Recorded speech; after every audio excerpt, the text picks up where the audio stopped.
Rajkiran, thank you very much for joining us. Viewers, let's now take a look at what we know in the case so far on our plasma screens. Now, the victim, who's identified as Anshul Kuncha, he was employed with an MNC in the United States in Philadelphia. Anshul was shot dead there in Philadelphia.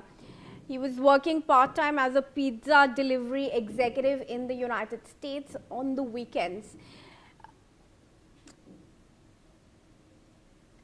Now, he used to work, like I told you, part-time, only to fetch some extra income over the weekends. He received a fake delivery order to a deserted location. These are big details in the case. On Saturday night, an unidentified man opened fire and shot him multiple times in the head. There was no theft whatsoever. According to Anshul's family, nothing was stolen from him. The pizza was asked to be delivered at a deserted location, and because there was no theft, the family believes it was a premeditated killing because he had received threats earlier as well.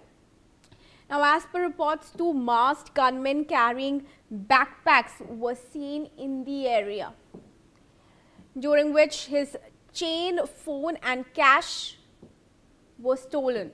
He had never faced a life-threatening attack, however, only theft was reported.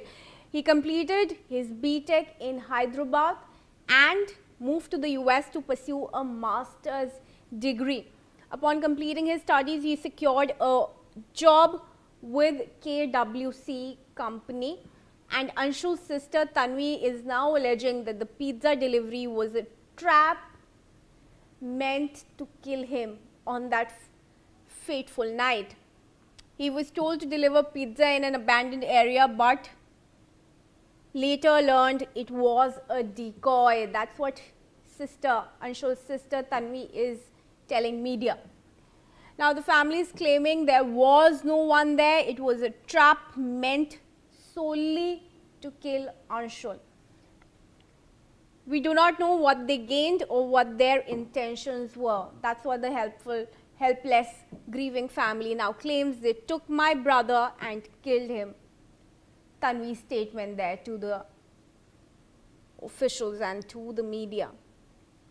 And that young man, Anshul Kuncha, from Telangana, shot dead in Philadelphia in the US, where he had gone to pursue his higher education. He was a B.Tech graduate, had gone to the US to pursue a master's degree.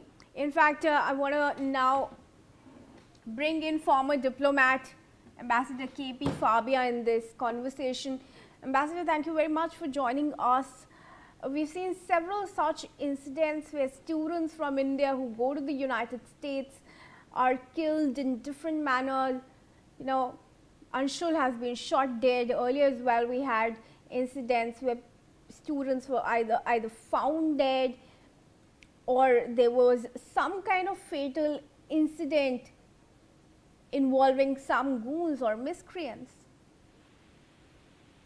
This is sad beyond words, and above all, deep condolences to the family in Telangana. But I would say that, of course, in this particular case, we have to find out more why it happened. I mean, certain circumstances have been detailed by you, but we still do not know who did it and why. But let me make one or two general points. We need to think through how we can enhance the security of our students and young people working in the United States. I mean, let me confine myself to the United States. And I would suggest that the Ministry of External Affairs should, through the embassy or otherwise, through our embassy in Washington or consulates and there and all that, undertake a study and what can be done to, first of all, we have to sensitize our youngsters about the security risks, you see. Right. And another thing is that there should be a hotline in the consulate general or the embassy where our people can get in touch with.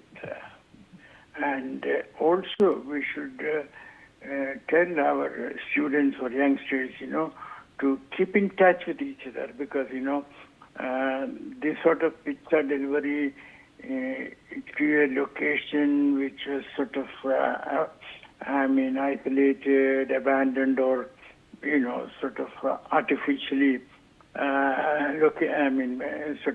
chosen with the intent to harm the delivery person. All these things we have to understand better, and I'm not sure that this is being done. So let us urge the government to do that right now. Okay. In fact, Ambassador Anshul's family is also saying that because the US government doesn't work on the weekends, there's a delay in getting his mortal remains. Is there anything that could be done to fast track that process? That I'm a little surprised because for such matters there is supposed to be a 24/7. You see, after all, what is this? If there is such an event of a murder, then there has to be a post-mortem. And after the post-mortem, then there is nothing more from the United States government. It is for our embassy to issue a certificate so that the airline can carry the body. Now the question is, the post-mortem certificate has to be obtained. So, these things work 24/7. Don't the hospitals work 24/7?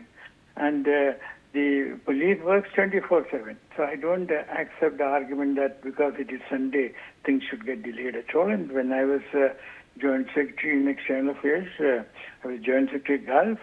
From the Gulf countries, when we had such incidents, things worked on a Friday, the same as Sunday in America. And, there were arrangements. And our embassy is working on Friday too. First of all, there should be a 24/7 phone line. Right, Ambassador, we take your points. Thank you very much for speaking to us on this. And now, viewers, moving ahead, Karnataka Chief Minister